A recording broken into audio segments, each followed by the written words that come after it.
मागील 70 वर्षात हिंदूंचे खच्चीकरण केले. अपक्ष उमेदवार सागर बेग. 70 वर्षात हिंदूंचे पूर्ण खच्चीकरण शांत डोक्याने करण्यात आले. ते बंद करण्यासाठी आज हिंदूंनी एक होणे गरजेचे आहे. अभी नहीं तो कभी नहीं अशा भयानक परिस्थितीतून आज हिंदू धर्म जात आहे, असे परखड मत राष्ट्रीय श्रीराम संघाचे राष्ट्रीय अध्यक्ष अपक्ष उमेदवार सागर बेग यांनी पूर्णवाद नगर येथील सभेत व्यक्त केले. श्रीरामपूर शहरातील मोरगे वस्ती, पूर्णवाद नगर, गोंदवणी व खैरी निमगाव या ठिकाणी झालेल्या प्रचार सभेत महिलांनी जास्तीत जास्त संख्येने उपस्थिती दाखवत सागर बेग यांना पाठिंबा व्यक्त केला. बेग म्हणाले, आम्ही कोणत्याही धर्माच्या विरोधात नाही, पण लव जिहाद, लँड जिहाद, वक्फ बोर्ड सारखे देश लुटणारे व हिंदू धर्माला त्रासदायक ठरणारे प्रकार दिवसेंदिवस वाढत असतील तर त्यास विरोध करण्याची आणि ते ठेचून टाकायची ताकद हिंदूंमध्ये नक्कीच आहे. हिंदू धर्मीयांना चांगले दिवस येण्यासाठी हिंदूंनी एकजूट होणे गरजेचे आहे, हे हिंदू धर्मीयांनी समजून घ्यावे, असे आवाहन राष्ट्रीय श्रीराम संघाचे अध्यक्ष अपक्ष उमेदवार सागर बेग यांनी उपस्थित मतदारांसमोर व्यक्त केले. आयोजन केलेलं आहे. मुळात म्हणजे आयोजनाची गरज नाही, कारण हा सगळा प्रेमाचा भाग आहे, हा सगळा स्वयंस्फूर्तीचा भाग आहे. कारण ही निवडणूक आता कुठल्या उमेदवाराची किंवा सागर भैयांची झालेली नाही, ती निवडणूक आता हिंदुत्ववादी लोकांनी हातात घेतलेली आहे. त्याच्यामुळे त्याचं हे स्वरूप आहे आणि त्याचं हे चित्र आहे. मी मंचावर उपस्थित सर्व मान्यवरांचं स्वागत करतो. इथं जमलेले सर्वांचंही, महिला, माता, भगिनी, सर्व मित्र, महिला, पुरुष यांचं सगळ्यांचं स्वागत करतो. येत्या 20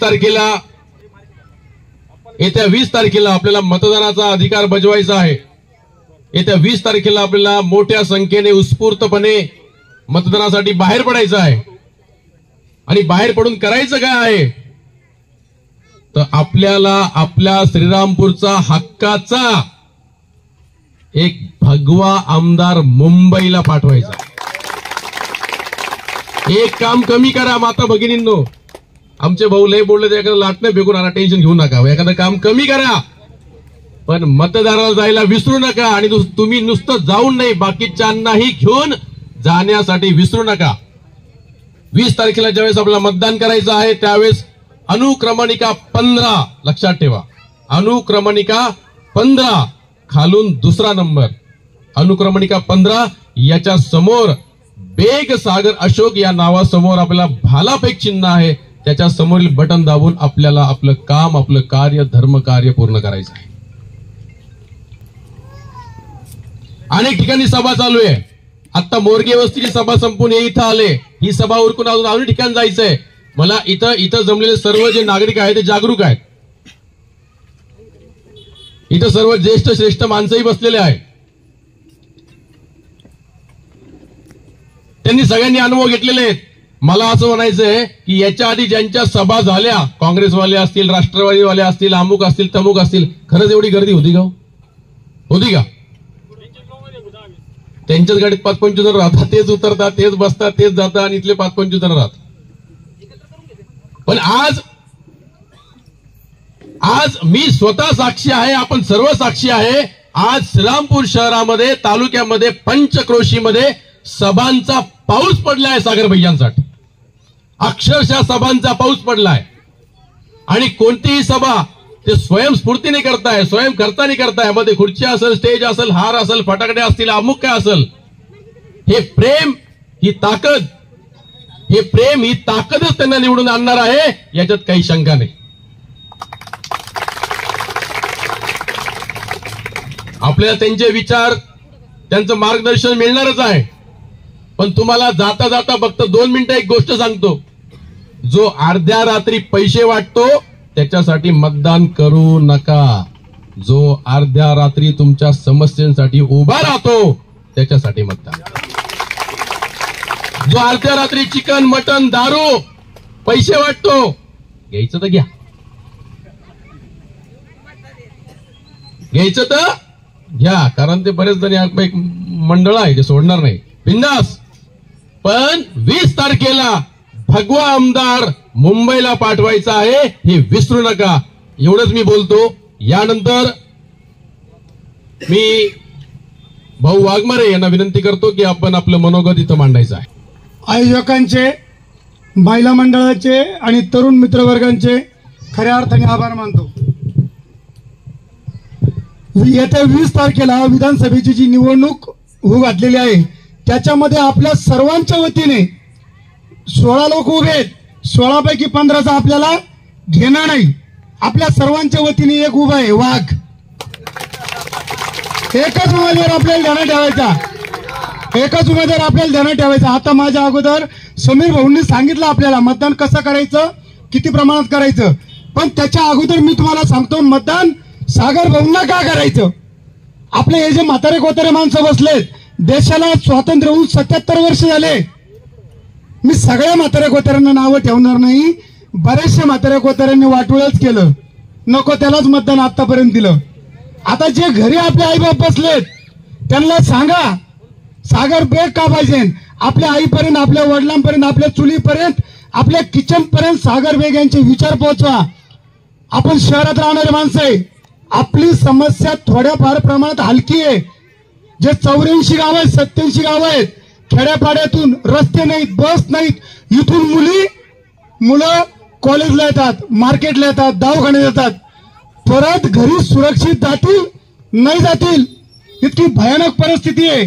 20 किलोमीटरहून आलेल्या खेड्यातून मुलगा जोपर्यंत घरी जात नाही तोपर्यंत त्या आईचा काळजाचा ठोका चुकलेला असतो. पण ह्या 5 ते 7 वर्षात ती परिस्थिती बदललेली. ती कोणामुळे बदलली? हा जो वाघ बसलाय त्याच्यामुळे बदलली. ही जाणीव ठेवा, हे घरच्यांपर्यंत पोहोचवा. पुणतांब्याला अनेक खेड्यातून लोक गंगेचं पाणी आणायला जातात. आपल्या हिंदू धर्मामध्ये प्रथा आहे, देवदेवतांना स्नान घालून आपण त्याचा पुढचा विधी प्रारंभ करतो. ती येणारी कावड सुरक्षित येत होती का? गणपतीच्या मिरवणुका सुरक्षित होत होत्या का? मुलींना गरबा सुरक्षित खेळता येत होता का? देवीचे उत्सव सुरक्षित होत होते का? मुली किती प्रमाणात लवचियात केल्या, किती आपली राजमाता म्हणजे आपली गाय किती कापल्या गेल्या. ह्या सगळ्या गोष्टीला ब्रेक लागले. ते कायद्याने लागलेलं नाही, पोलिसाच्या धाकाने लागलेलं नाही, ते लागलंय फक्त ह्या बापामुळं. हे लक्षात ठेवा. सगळ्यात महत्वाची गोष्ट की आपण चिन्हासारखं कुठलंही मिळतं जुळतं चिन्ह नाहीये. चिन्ह पण याच्याच आहे, भाला फेक. जो माणूस इथं बसून आभाळ फाडतो तो विधान भवनात जाऊन विधान भवन फाडल्याशिवाय राहणार नाही. आणि सगळ्यात मोठी ताकद आहे माझ्या आया बहिणींची. इथून भाला फेकायचा तो मुंबईच्या विधान भवनात पडला पाहिजे. परत हा वाघ मागे फिरणार नाही. बरेचसे लोक अचानक काल परवा हिंदू झाले, परंतु लांडग्याने जरी वाघाचं कातडं घातलं त्याला खालून चटका बसला, कातडं गळलं कळतं तो लांडगाय. आता मला वाटतं 4-5 दिवसापूर्वी 2-3 दिवसात रामगिरी महाराजांचा कार्यक्रम झाला. रामगिरी महाराजांनी काय सांगितलं? जो धर्मासाठी, जो गायीसाठी, जो मंदिरांसाठी काम करेल, संस्कारांसाठी, त्याला मतदान करा. श्रीरामपूरची जनता, तालुक्यातली जनता हुशार आहे. असं काम करणारा एकच माणूस आहे तालुक्यात, जिल्ह्यात आणि राज्यात. आपण भाग्यवान आहेत. पूर्ण राज्यामध्ये गो हत्यासाठी, मुलींच्या लवचिकतेच्या अडीअडचणींसाठी, हिंदूंवर होणाऱ्या अत्याचारासाठी, मंदिरांच्या अडीअडचणीसाठी, नाथांच्या मंदिरासाठी एकाच माणसाने संपूर्ण राज्यात स्वतःवर अनगिनत गुन्हे दाखल करून घेतलेत. आपण तकदीरवाले माणसं आहेत. का असा माणूस आपल्या तालुक्यात जन्माला आला आणि उमेदवार म्हणून आपल्याला लाभला. राजकीय पार्श्वभूमी नाही, राजकीय कुटुंब नाही, राजकीय लवलेश नाही आणि राजकारणाचा त्यांना कुठला इंटरेस्ट नाही. 87 गावातून तुमच्यासारख्या माता भगिनी आल्या, माझ्यासारखे आले, नवयुवक आले, तरुण आले आणि त्यांनी आग्रह केला म्हणून हा माणूस आज निवडणुकीच्या प्रक्रियेला सामोरं जात आहे. अतिशय महत्वाची गोष्ट, देशाला स्वातंत्र्य होऊन 77 वर्ष आले. 77 वर्षात ह्या श्रीरामपूर तालुक्यात हिंदू हृदयाचा, हिंदू काळजाचा, हिंदू रक्ताचा, हिंदू अस्मितेचा आमदार झालेला नाही. ही शेवटची संधी आहे. मतदारसंघ हा अनुसूचित जाती करता राखीव आहे. याच्यात जर आपण सागरभाई यांना निवडून दिलं तर परत आपल्याला पुढे काळजी करायचं कारण नाही. पण इथं जर आपण चुकलो तर पश्चाताप त्यांना करायची वेळ येणार नाही, पश्चाताप आपल्याला करायची वेळ येईल. कारण ते प्रत्येक सभेत सांगतात, कमी पडलो तरी माझं धर्माचं काम थांबणार नाही. बाकीच्या 15 उमेदवारांना अनुसूचित जातीचा मतदारसंघ असल्यामुळे शेवटची संधी आणि माझ्या माता भगिनींना, माझ्या या भावांना, या मुलाबाळांना आणि मला, आपल्या सर्वांना मतदार म्हणून ही शेवटची संधी. जर आपण हा वाघ गमावला या निवडणुकीच्या प्रक्रियेतून परत माणूस सापडणार नाही. या राजांना जन्माला 2000-3000 वर्ष लागले.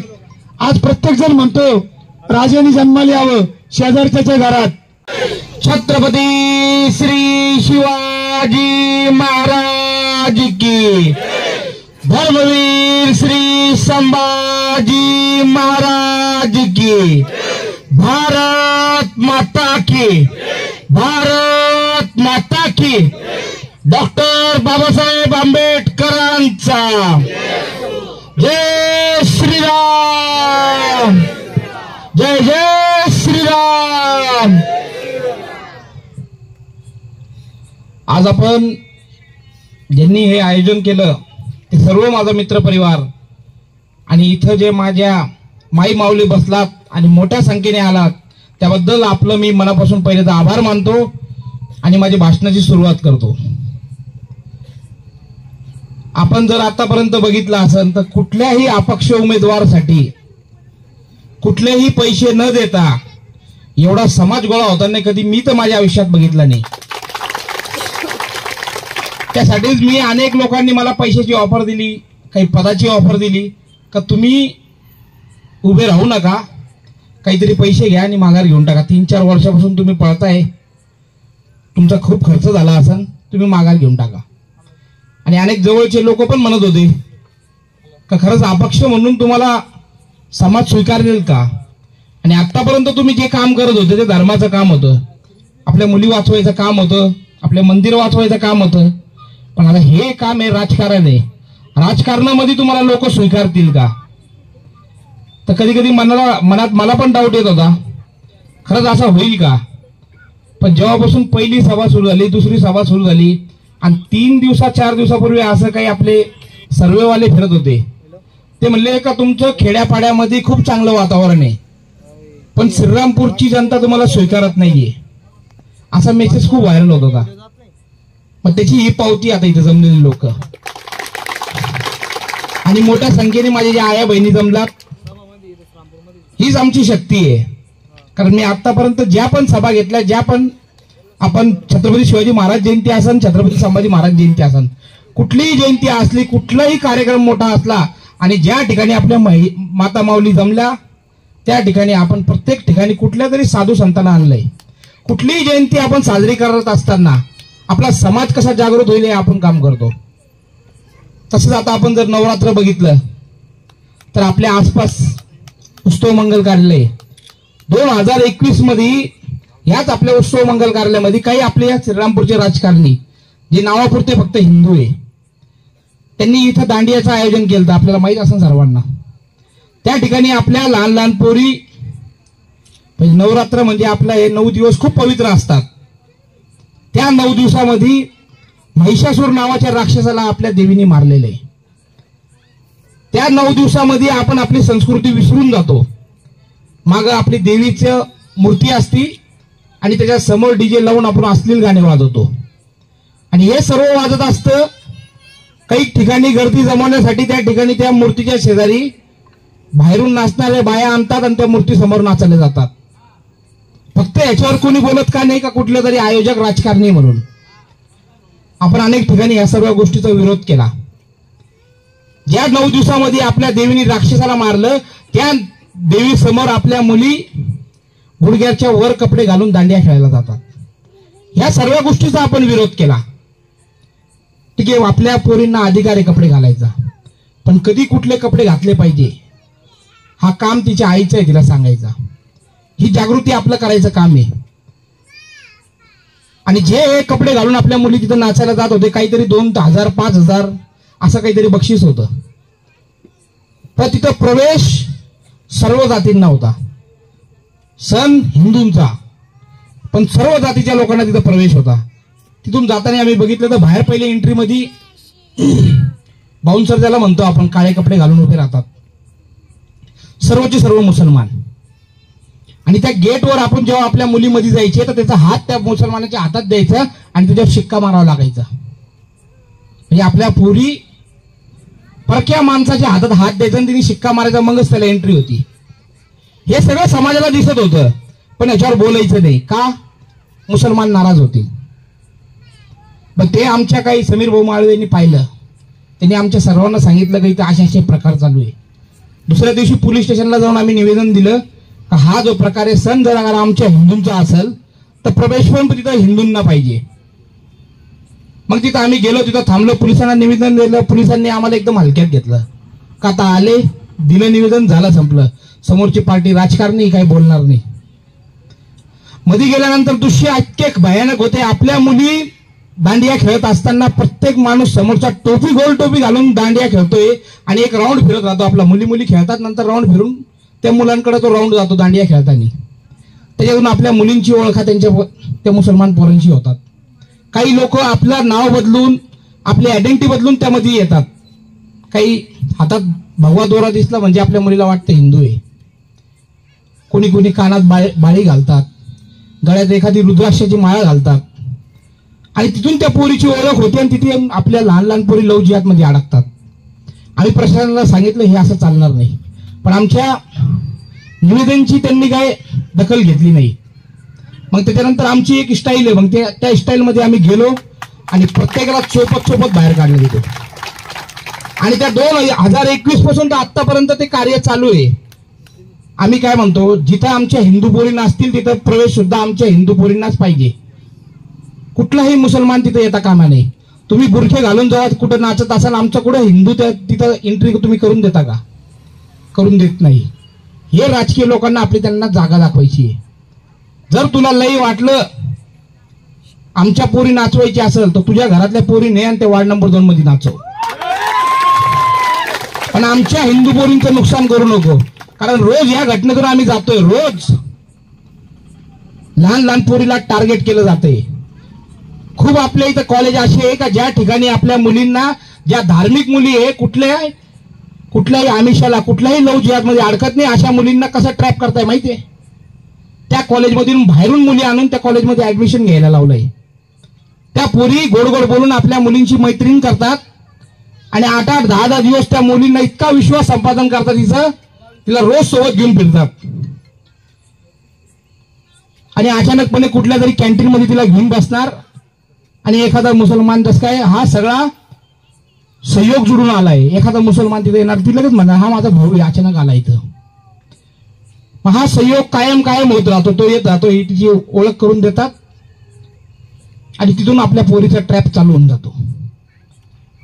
काय झालंय, आपण कधी ह्या गोष्टीवर बोलायला तयारच नाही, कधी याच्यावर कोणी बोलत नाही.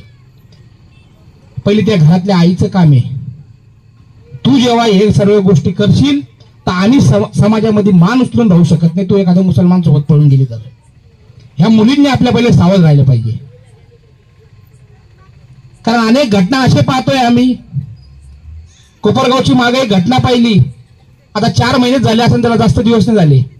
एक मुलगी लव जिहाद मध्ये अडकली. त्यांनी येऊन त्याच्या घरच्यांनी मला संपर्क केला का आमची मुली अशी अडकली आहे.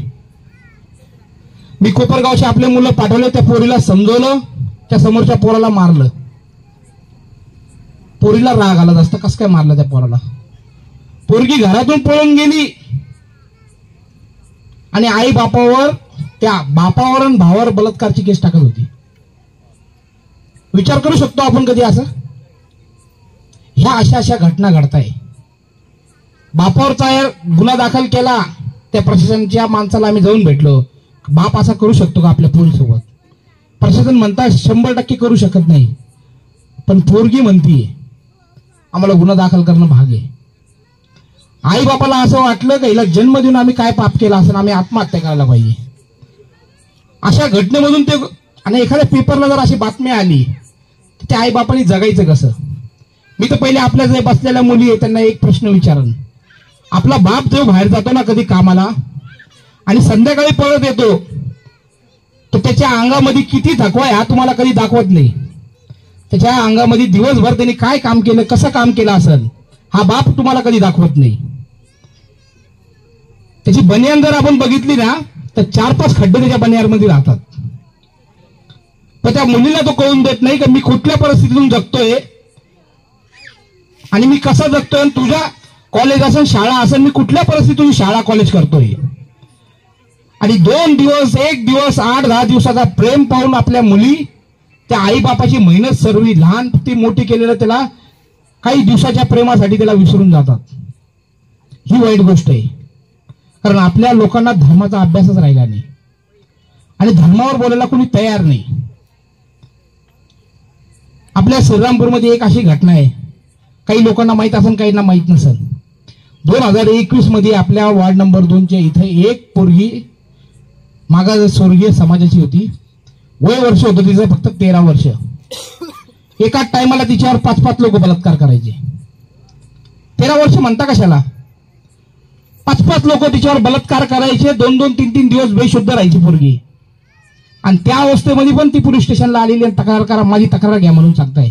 जिथं जातो मी ती घटना सर्वांना सांगत राहतो. पण प्रशासन तक्रार घेत नव्हतं. का नव्हतं घेत? का जो बलात्कार करणार आहे तो सर्वात मोठा आपल्या श्रीरामपूरमध्ये कतलखाना चालवायचा आणि तो पैसा त्या पोलीस स्टेशनच्या अधिकाऱ्याला भेटायचा, म्हणून तक्रार होत नव्हती. फक्त पैसाच नव्हता भेटत होत. फक्त पैसाच नाही तर आपल्या 80% लोकांनी निवडून दिलेला लोकप्रतिनिधी त्याचा हात त्याच्या डोक्यावर होता. आणि माणूस जो PI तिथं होता तो त्या लोकप्रतिनिधींनी त्याची शिफारस करून पोलीस तिथं आणलेला होता तो अधिकारीला. 3 वर्षापर्यंत तिच्यावर हे सगळं चाललं. कसं तरी त्याच्या घरच्यांनी तिच्या मावशीने तक्रार केली की माझ्या भाचीसोबत असं होतंय. आम्ही जे प्रकरण जेव्हा हाताळलं तेव्हा तर 3 वर्ष निघून गेले. पण 16व्या वर्षी मुलगी गर्भवती झाली आणि त्याला एक मुलगी जन्म दिला. आत्ताशीच घटना आहे. 16व्या वर्षी मुलीला एक मुलगी झाली. आणि ज्यावेळेस आम्ही त्याच्यात मोर्चे काढले, राणे साहेबांना बोलवलं होतो आम्ही, त्यात मोर्चे काढले, आरोपीला अटक झाली, त्या अधिकाऱ्याला सुद्धा सस्पेंड केलं. आणि तो अधिवेशनमध्ये त्यावेळेस आपण तो मुद्दा खूप उचलून धरला होता. अधिवेशनमध्ये 2-3 दिवस त्याच्यावर सर्व बोलले, विरोधी पक्षनेते पण बोलले त्या गोष्टीवर. आणि जेव्हा त्या लोकांना धरलं तर अशा 18 पोलीवर त्यांनी बलात्कार करून विकले आणि सर्व व्यवसायामध्ये विकून टाकले.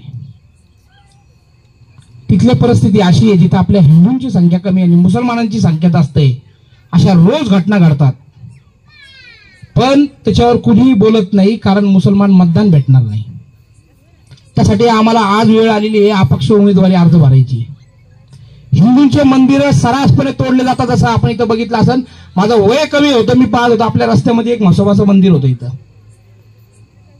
ज्या ठिकाणी तुमची हिंदूंची संख्या मला तरी वाटते तर 100% हिंदू असतील. ज्या ठिकाणी आपली 100% हिंदूंची संख्या आहे आणि ज्या म्हसोबाला जर पाहिलं आपण तर सर्वांचं त्या म्हसोबाच्या मंदिरावर श्रद्धास्थान होतं. सगळे लोक तिथे दर्शन घ्यायचे. पण तरी पण तुमच्या सर्व हिंदूचा कोणीही विचार करणार नाही, त्याच्यावर बोलणार नाही. त्या जागी जर एखादा थडगं असतं, एखादी मजार असती आणि मुसलमान एक जरी तिथं येत जात असला असता तर ते थडगं तोडलं नसतं. ही परिस्थिती आहे. ज्या ठिकाणी आपण हिंदू 80% आणि मुसलमान 20%, तर पहिले ती बाजू मांडता कोणाची? ते 20%ची. महंत रामगिरी महाराजांनी एक शब्द काय बोलला? पुऱ्या श्रीरामपूरमध्ये महंत रामगिरी महाराजांच्या फोटो खाली ठेवून त्याच्यावर मुतायचे. संन्यासी म्हणता कशाला?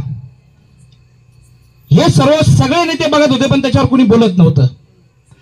महंत रामगिरी महाराजांवर एकूण 70 गुन्हे दाखल झाले. आपल्याला माहिती आहे का? 70 गुन्हे दाखल झाले. अतिरेकी आहे.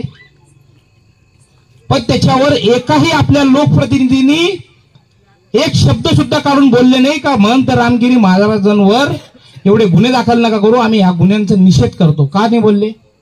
मुसलमान नाराज होते. आणि ज्यावेळेस जे लोकांनी महाराजांच्या फोटोवर मुतलं, त्यांच्या फोटोला डुक्करचे चेहरे लावले आणि जे लोक महाराजांच्या विरोधात उपोषणाला बसले होते, हे आज उभे तिन्ही लोकप्रतिनिधी आपले त्यांचं पाय चाटायला तिकडे गेलते. ह्या गोष्टीचा आमचा विरोध आहे. आम्ही वरपर्यंत कळवलं का हे सर्व लोक जर असं फक्त मतदानसाठी वागत असेल तर आम्ही 80% हिंदू मतदान देऊन करतो काय? आम्ही काय म्हणतो यांना? लय मागून मागून तुम्ही रस्ते मागतात. चांगला रस्ता द्या, चांगले गटार बनवून द्या, एवढंच मागतो आपण. दुसरं काय मागणी आपली? कोणी म्हणत नाही का माझ्या घर तू चालव येऊन. आणि हे सर्व करायला त्यांना कोण खिशातले पैसे घालता का? नाही घालत. पण आपण हे सर्व मागतोय, आपण धर्मासाठी काहीच मागत नाही. एक आपलं श्रीरामपूरमध्ये पुऱ्या तालुक्यामध्ये एक एरिया असं दाखवायचं जिथं एखाद्या शाळेमध्ये गुरुकुल पद्धत आहे, कुठं आपल्या मुलाला धार्मिक शिक्षण दिलं जातं. पण जर समोरचे मुसलमान जर बघितले तर जिथं जागा भेटेल तिथं मदरसे उभे राहत आहे, जिथं जागा भेटेल तिथं मदरसे उभे राहत आहे, जिथं जागा भेटेल तिथं मस्जिदी होत आहे. लहान लहान पोरीला ते स्कार्फ सारखं बांधून फिरवल्या जाते.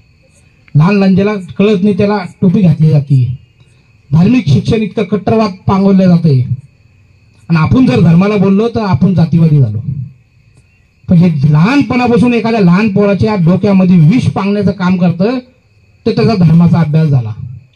आपण आपले लोक जागृत करायचे म्हणजे आपण काय जातीवादी झालो.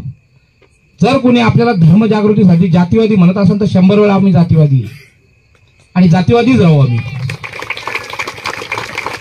आम्ही जिथे जातोय तिथे एक गोष्ट सांगतोय का जर आम्ही चुकून तुमच्या आशीर्वादाने जर मतदानाने मी आमदार झालो तर श्रीरामपूर मधल्या एकही इनलिगल मस्जिद, एकही इनलिगल मदरसे मी ठेवणार नाही.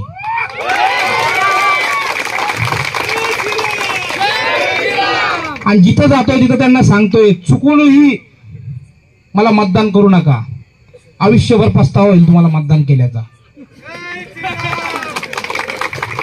कारण मी ह्या इलेक्शन मध्ये आलो कशासाठी? माझ्या हिंदूंच्या मतासाठी. मी कधीही माझ्या जे पॉम्पलेट जर बघितलं असेल तर त्याच्यात मी कुठेही टाकलं नाही की मी काय विकास करेन. मी पहिले माझं धर्माचं रक्षण करेन आणि विकास तर होणारच आहे. हा कुणी येऊ आणि कसाही माणूस येऊ, पण आपल्याला धर्माचं पहिले रक्षण करायचं. आपल्या मुली कशी सुरक्षित राहतील, आपला धर्म कसा सुरक्षित राहील, माझं मुख्य काम हेच राहणार आहे. प्रत्येक ठिकाणी आपल्या माणसांना, पोरांना दारूचं व्यसन लावण्याचं काम जोरात चालू आहे. इलेक्शन लागलं का पोरांना दारू पाजवायचं. किती का असे लहान लहान पोरं आहे त्याचं घर त्याच्यावर चालतं. कुठेतरी गौंडी कामाला जात असेल, कुठे चांगल्या ठिकाणी कामाला जात असेल, प्रत्येक माणसाला एक चिठ्ठी दिली जाते, हॉटेलचा ऍड्रेस दिला जातो, जा तिथं माझं नाव सांगा दारू पी. फक्त कशासाठी? मतांसाठी. आपणही लोकांनी या सर्व गोष्टी सोडायला पाहिजे. कारण मोठ्या प्रमाणात डुप्लिकेट दारूचा साठा आपल्या श्रीरामपूरमध्ये आलेला आहे.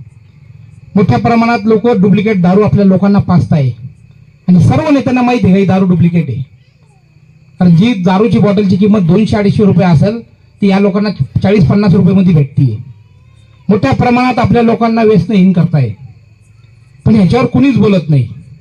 आणि जर हे सर्व जर बघितलं आपण तर आजपर्यंत देशाला स्वतंत्र भेटून 70-75 वर्ष झाले. फक्त मतदान यांनी जर आपल्याकडून कसं घेतलं असेल तर आपल्या पोरांना दारू आणि बिर्याणीच्या जोरावर मतदान घेत आहे. आणि ही परिस्थिती बदलण्यासाठी आपण अपक्ष म्हणून उमेदवार झालो का पहिल्यांदा असं होईल का कुठल्याही एकाही माणसाला 1 रुपया न देता लोक पण जमताय. आणि जमता कशासाठी आहे? फक्त धर्माच्या नावावर. हा नॅरेटिव्ह आपल्याला सेट करायचा आहे. अनेक लोकांनी मला सांगितलं की जिथं जातं तिथं तुम्ही असं मुस्लिमच्या विरोधात बोलू नका, काही काही मुस्लिम चांगले. मी म्हणतो 100% मुस्लिम हा देशाला घातक आहे. हे मी नाही सांगत, हे डॉक्टर बाबासाहेब आंबेडकरांनी पार्टिशन ऑफ इंडिया मध्ये पुस्तक मध्ये लिहून ठेवलंय. कधी आपले मुलं मुली असतील त्यांना ते पुस्तक वाचायला लावा, पार्टिशन ऑफ इंडिया. त्यामध्ये डॉक्टर बाबासाहेब आंबेडकरांनी खूप छान त्याच्यावर त्यांचे इतिहास म्हणजे मोगलापासून तर आतापर्यंत कसं घडलेलं आहे, ह्यांची वागणूक कशी आहे हे आपल्याला पाहायला भेटेल. आणि आज तेव्हा जे जसं म्हणले होते आज तसं घडतंय. लहान पोरींवर बलात्कार करतं पण त्याच्यावर त्यांचा मुस्लिम समाजाचा एकही माणूस निषेध सुद्धा करत नाही. आणि आपल्या माणसाने जर त्यांचा एखादा अशी घटना घडली तर आपले लोक पहिले मेणबत्ती घेऊन रस्त्यावर उचलतात. हा आपला धर्माचा अभ्यास आहे. मुलगी कुठल्याही धर्माची राहो आपण त्याचा आदर करतो आणि तो करायला पाहिजे. पण ज्या वेळेस आमच्या मुलींना असं दिसतं तर तुमचं काम नाहीये आमच्या मुलींसाठी रस्त्यावर उतरणं. मोठ्या प्रमाणात आपल्या श्रीरामपूरमध्ये आपल्या मुलींना ड्रग्जचं व्यसन लावलं जातंय. खूप कमी लोकांना माहित असेल. याच्यात कॉलेजच्या मुली आपल्या त्यांना ड्रग्जचं व्यसन लावून टाकलंय. एमडी म्हणून पावडर आपल्या श्रीरामपूरमध्ये मोठ्या प्रमाणात दाखल झालंय. एवढं की 200-300 रुपये किंमत चालू आहे का त्याची, 2000 का 3000, दोनदा तीनदा फुकट वाटताय. नंतर मुलींना इतके ऍडिट होत आहे मुली का व्यवसाय करायला लागले पोरी. त्याचे आम्ही निवेदन दिलेले का हे सगळं थांबवा. पण एक संघटनेचं काम करतो आपण कितीही बोललं तर त्या बोलल्याना जसं त्यांनी त्याच्यावर ऍक्शन घेतली पाहिजे ती होत नाही. आमदारकी म्हणजे हा संविधानिक पद आहे. तो असल्यावर आपण बोललेल्या प्रत्येक गोष्टीवर ऍक्शन घेतली जाते. तर सर्व हिंदू संघटनांनी मिळून मला सांगितलं की आपल्यातला माणूस कोणतरी उभा झाला पाहिजे आणि आपण ते घेऊन उभा झालो. आणि जिथं जिथं जातोय मोठ्या संख्येने आपल्या तरुण जे पोरं होत तर खूप आहे माझ्याकडं, महिलांची कमी होती. पण जिथे जिथे कीर्तन असतील त्या ठिकाणी मी आपलं धर्मजागृती करत राहतो. तर आपणही लक्षात घेतलं पाहिजे का आपल्या इथं जिथं जिथं धर्माच्या सभा होतील कुठेही असो त्या आई बापाचं कर्तव्य आहे का आपली मुलगी आपण तिथं नेऊन बसवायला पाहिजे. जोपर्यंत आपण आपल्या मुलींना तिथं नेऊन बसवत नाही तिला तिच्या आई बापाची किंमत कळणार नाही, आपला धर्म कळणार नाही. लहानपणापासून जर पोरं पाहिले, आता हे पोरग पाहिलं प्रभू श्रीरामाची घोषणा देतो, कुठेतरी याच्या आई बापांनी त्याला चांगलं संस्कार दिलं आणि ते धर्मनिष्ठ म्हणून तो असे घोषणा देतोय. काही आपल्या पोरं आहे जे आई बाप आहे लहान लहान पोरांना बिघडून टाकलंय. बाहेर कधी रस्त्यावर गेले तर हिरवं थडगं जरी दिसलं तर जय जय बाप्पा म्हणता. आपलं मंदिर फक्त हा हिंदूंचं मंदिर आहे आपण कधी दाखवतच नाही. एखादा मंदिर मोठा आहे तर दाखवतो का हाच मंदिर आपलं आहे, बाकीचे देव आपले नाहीये. हे आपण कधी आपल्या मुलांना शिकवलं नाही. पण समोर जर बघितलं तर लहान लहान पोरांना धार्मिक कट्टरता शिकवली जाते. आपण कुणाबद्दल वाईट आपल्या पोरांना शिकवा असं म्हणत नाही, पण आपण आपला धर्म किती पवित्र आहे ह्या आपण आपल्या मुलांना शिकवायला पाहिजे. आपल्या श्रीरामपूरमध्ये आपल्या महाराष्ट्रामध्ये गुरुकुल पद्धत चालू झाली पाहिजे. आर्टिकल 28 म्हणून काँग्रेसने 1948 मध्ये एक कायदा तयार केला आहे. आर्टिकल 28 या कायद्याअंतर्गत संविधान